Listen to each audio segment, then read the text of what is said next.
오늘도 마가복음 나라에 또 갈 거야. 지금 바로 마가복음 8장에서 9장 속으로 쏙 빠져봅시다. 렛츠 고고고! 마가복음 8장. 그 무렵 또 수많은 사람들이 모여들었습니다. 그들에게 먹을 것이 없었기 때문에 예수께서 제자들을 불러 말씀하셨습니다. 저들이 나와 함께 있은 지 벌써 3일이 지났는데 먹을 것이라고는 없으니 참 불쌍하다.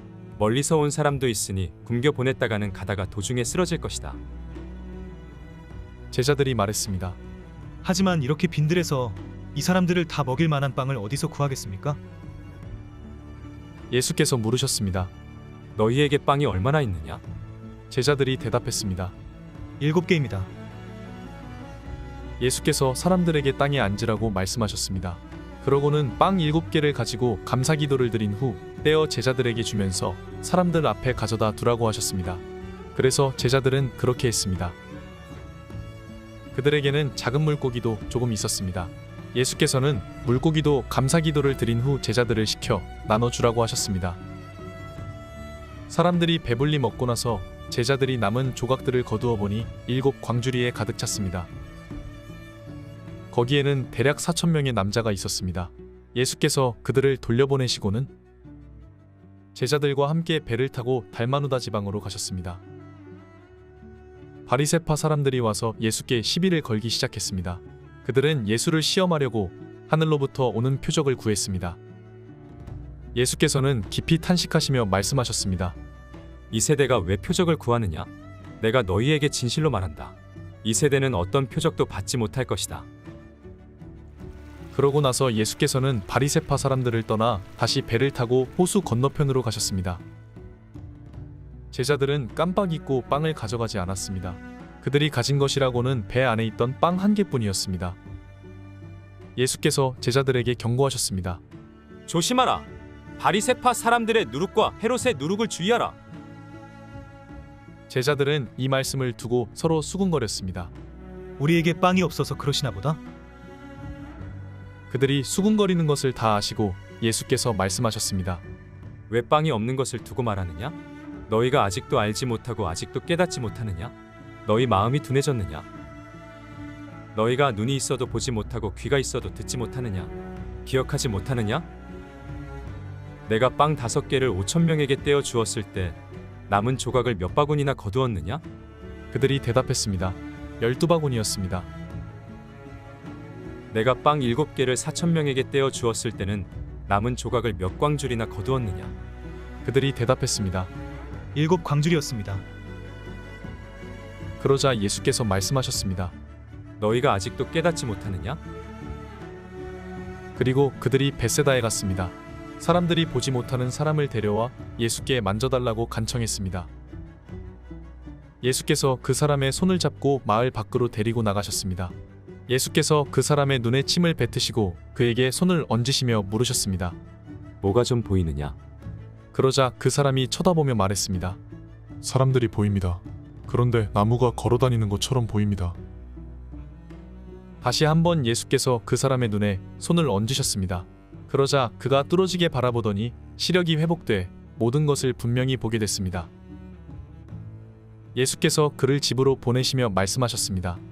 마을 안으로 들어가지 마라. 예수께서 제자들을 데리고 가이사랴 빌립보에 있는 여러 마을로 가셨습니다. 가는 길에 예수께서 물으셨습니다. 사람들이 나를 누구라고 하느냐? 제자들이 대답했습니다. 세례자 요한이라고도 하고 엘리야라고도 합니다. 예언자 중 한 분이라고 하는 사람도 있습니다. 예수께서 물으셨습니다. 그러면 너희는 나를 누구라고 하느냐?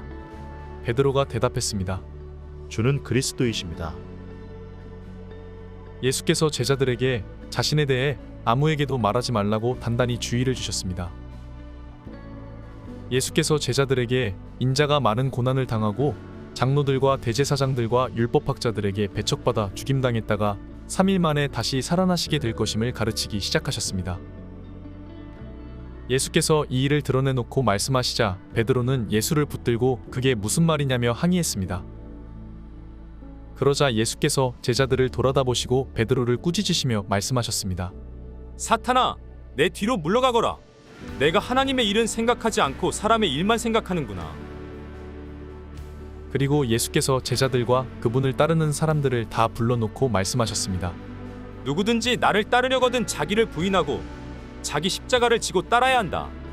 누구든지 자기 생명을 구하려고 하는 사람은 잃어버릴 것이요 누구든지 나와 복음을 위해 자기 생명을 버리는 사람은 구할 것이다. 사람이 온 세상을 다 얻고도 자기 생명을 잃으면 무슨 소용이 있겠느냐? 사람이 자기 생명을 무엇과 맞바꾸겠느냐?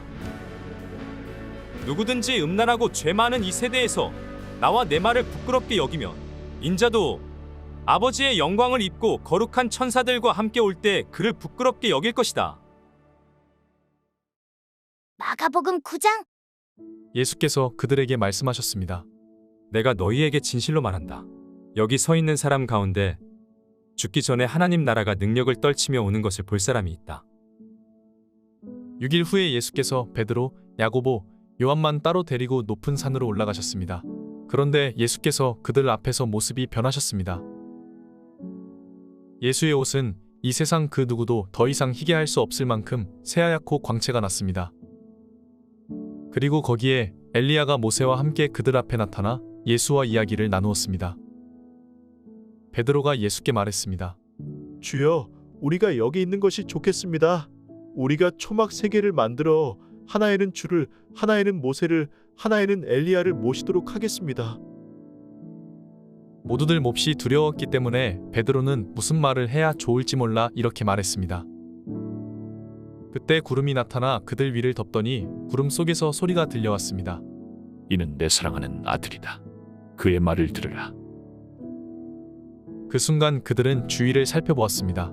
그러나 그때는 이미 아무도 보이지 않고 오직 예수만 그들과 함께 계셨습니다. 산을 내려오시면서 예수께서 제자들에게 단단히 일러두셨습니다. 인자가 죽은 사람 가운데에서 살아날 때까지는 지금 본 것을 아무에게도 말하지 말라. 제자들은 이 일을 마음에 새겨두면서도 죽은 사람 가운데에서 살아난다는 것이 무슨 뜻인지 몰라 서로 물어보았습니다. 제자들이 예수께 물었습니다. 왜 율법학자들은 엘리야가 먼저 와야 한다고 말한 것입니까? 예수께서 대답하셨습니다. 참으로 엘리야가 먼저 와서 모든 것을 회복시킨다. 그런데 왜 성경에는 인자가 많은 고난을 받고 멸시를 당할 것이라고 기록된 것이냐? 내가 너희에게 말한다. 엘리야는 이미 왔다. 그런데 사람들은 그에 대해 성경에 기록되어 있는 대로 그를 자기들 마음대로 대했다. 그들이 다른 제자들에게 돌아와 보니 그 제자들이 많은 사람들에게 둘러싸여 율법학자들과 논쟁을 벌이고 있었습니다. 사람들은 모두 예수를 보자마자 몹시 놀라며 달려와 맞이했습니다. 예수께서 물으셨습니다. 무슨 일로 이렇게 논쟁하고 있느냐? 무리 가운데 한 사람이 대답했습니다. 선생님, 제가 아들을 데려왔습니다. 그 아이는 말 못하게 하는 더러운 귀신이 들려 있습니다. 귀신이 한번 아이를 사로잡으면 아이가 땅에 거꾸러집니다. 그러면 아이는 입에 거품을 물고 이를 갈면서 몸이 뻣뻣하게 굳습니다.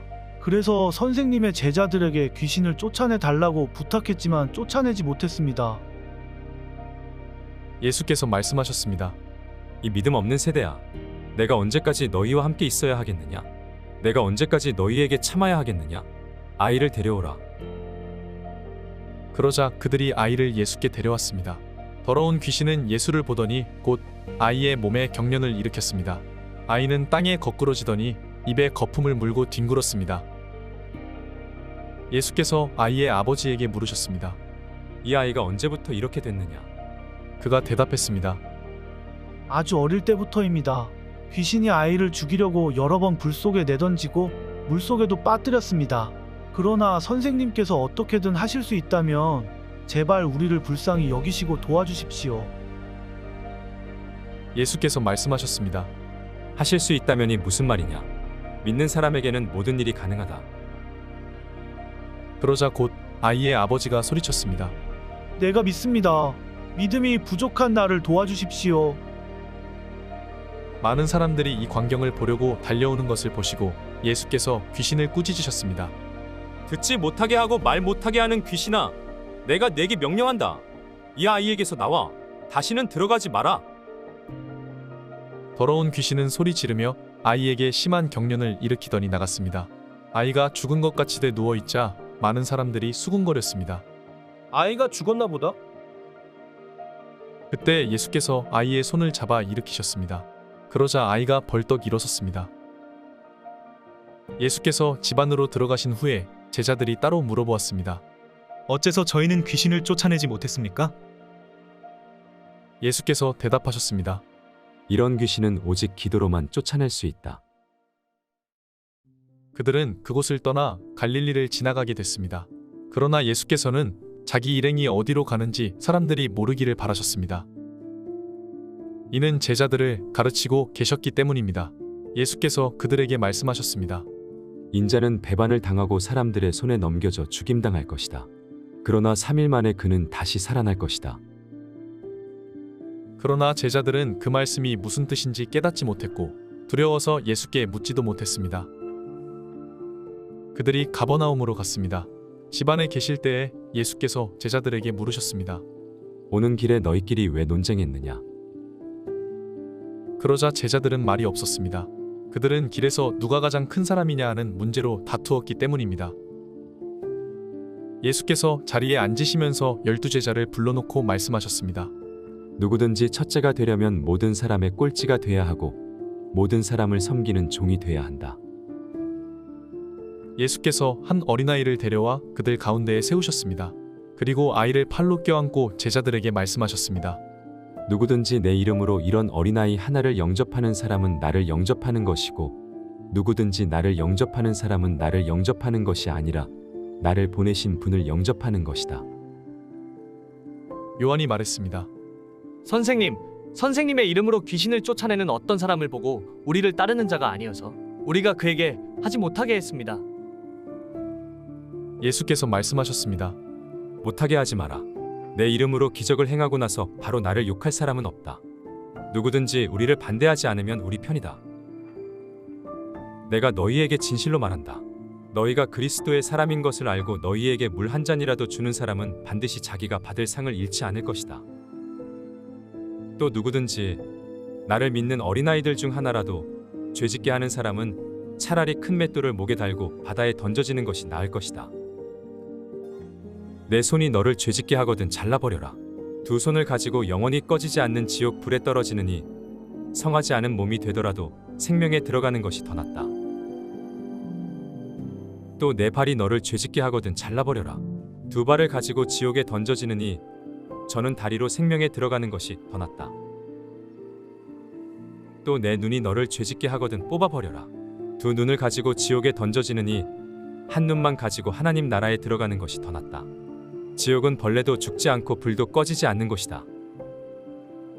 모든 사람이 소금에 절여지듯 불에 절여질 것이다. 소금은 좋은 것이다. 그러나 소금이 그 짠맛을 잃으면 어떻게 다시 짜게 되겠느냐. 그러므로 너희 가운데 소금을 간직하고 서로 화목하게 지내라. 수고했어, 친구들. 다음은 어떤 말씀이 우리를 기다릴까? 그럼 다음에 또 만나자. 안녕.